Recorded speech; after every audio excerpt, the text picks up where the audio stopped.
Okay, it's always a good idea in any printmaking process to get all the materials you need together before you begin, so you're not interrupted and delayed. So do that in advance. So I have my plate now. The silicone has been cured. There's no visual way to tell whether it's cured or not. I guess if I could rub it off with some isopar, maybe that would be an indication. But anyway, so isopar will not remove the toner. You actually need the chemical that we did the transfer with, which is the screen wash, to remove toner applications. If you haven't used any toner applications, you would not need to use the screen wash because the other things are water soluble. So I'm going to take a little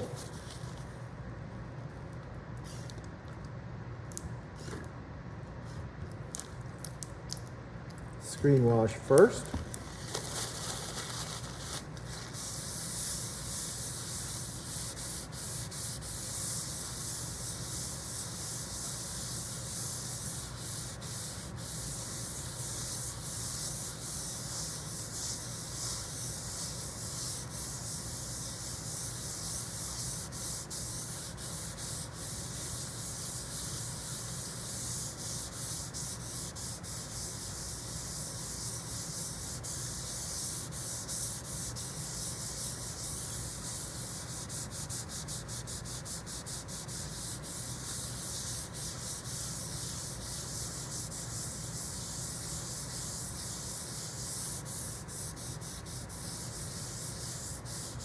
So take your time,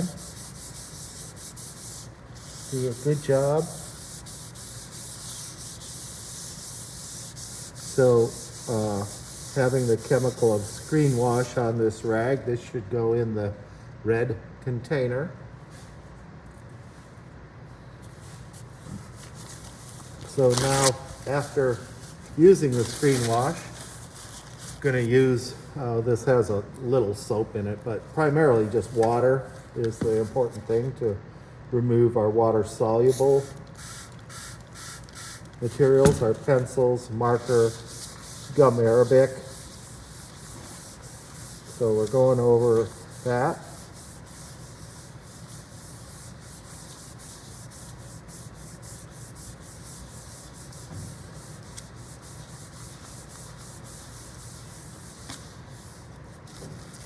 And do a good job because you also want to, in this case, get rid of any oily residue from the screen wash. Don't get that mixed in with your ink or anything. So now I'm just going to go over one last time to dry my plate.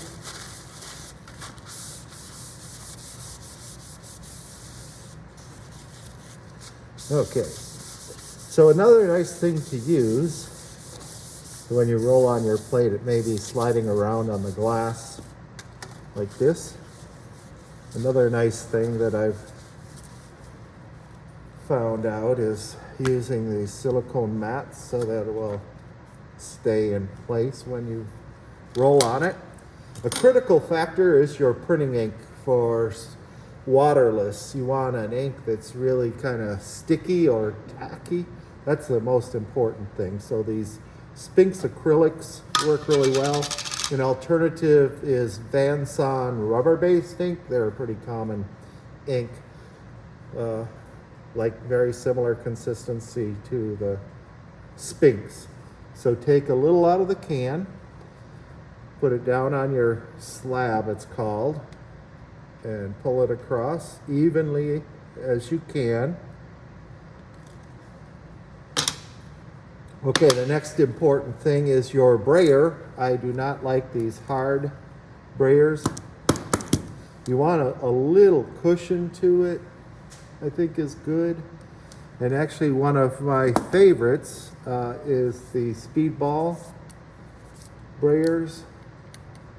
Have good rotation, a little cushion. When you start, roll out just a little ink. With lithography, you want to build it up slowly. Like relief printing, you can get by with using a lot of ink and roll it on, but lithography, you want just a little, and especially in the beginning. So we got it all ready. Now, rolling on your plate. Speed is a factor.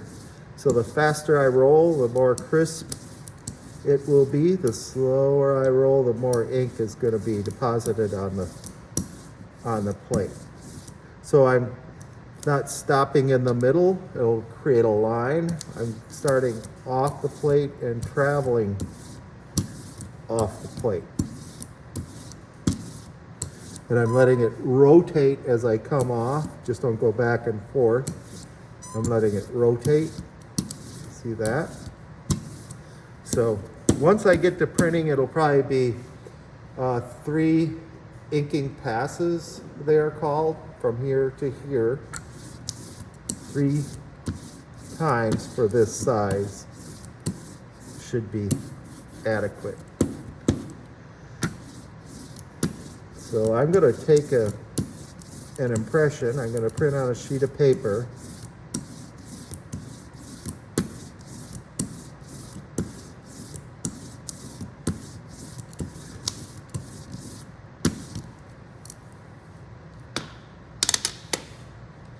So I'll set up at the press for us to do that, and we'll see what our waterless looks like.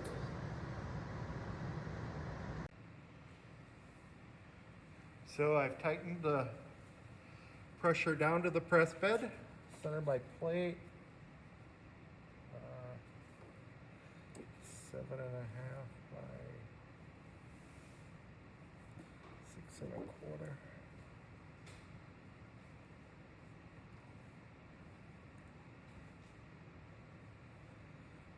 Down there.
Now I'm going to come back through and explain. I'm going to print on this piece of mylar that you see here that I will explain in a minute.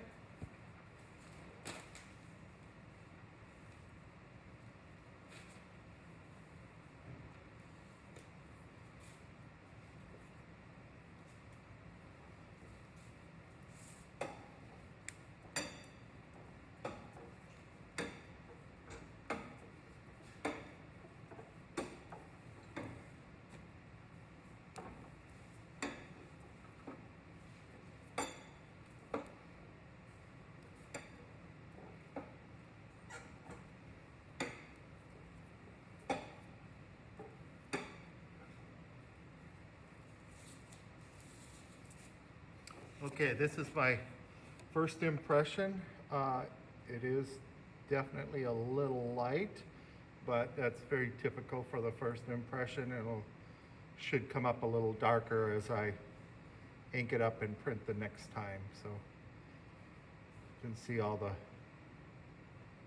very fine detail lines, tones, subtleties. Now I printed on the film, that mylar, sheet. Well, probably should have inked it up maybe a little more, but so the way in lithography especially to create other printed runs is to use Mylar. So what you do is you line it up on your next plate.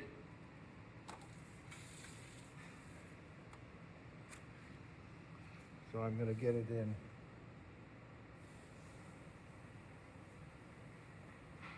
alignment.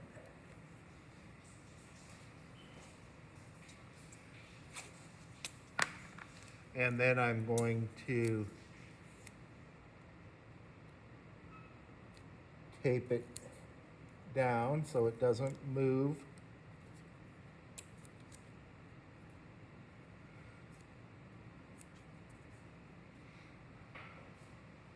And then we will use again our red iron oxide sheet of newsprint. Put it under.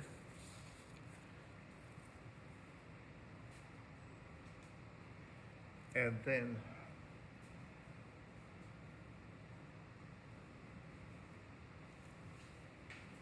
I can't see that very well, so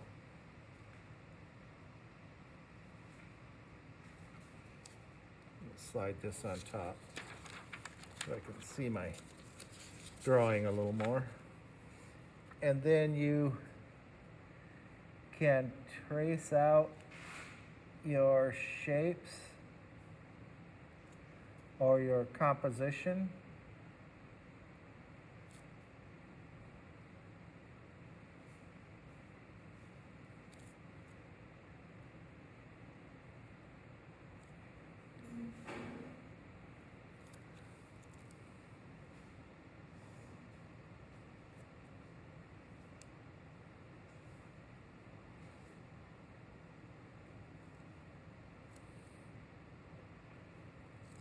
And then obviously you don't have to trace out everything. You would only trace the areas that you want to add to your next color, basically.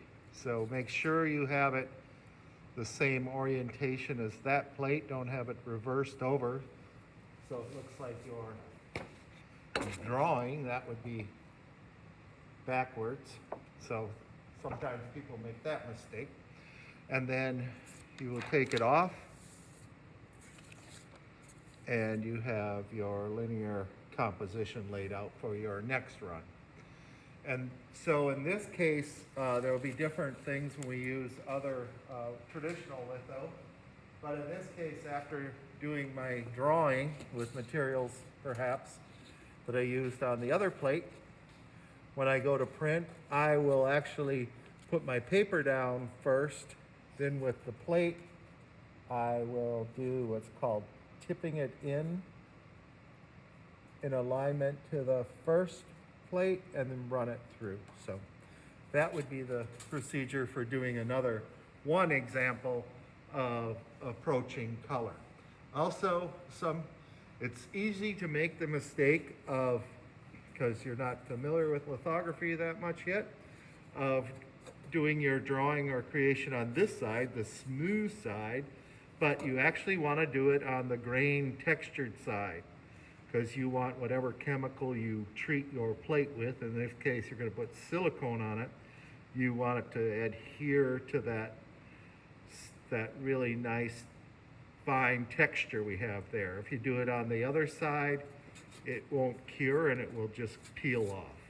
So make sure you do it on the grained surface. So that is your basic introduction to Waterless.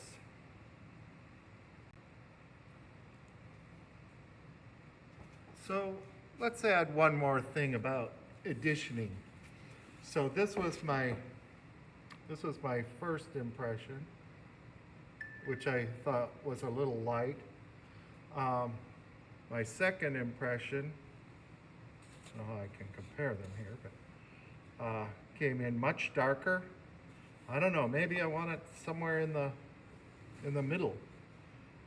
So when you get to one that you really like, let's say I like the second one, that you want to keep consistent for your addition, watching how many times you roll, keep that consistent, and how much ink you apply to your slab each time. So lighter one, if I want to go back to that, I'd probably have to scrape off some ink. And this probably is more like it wants to be, I should say.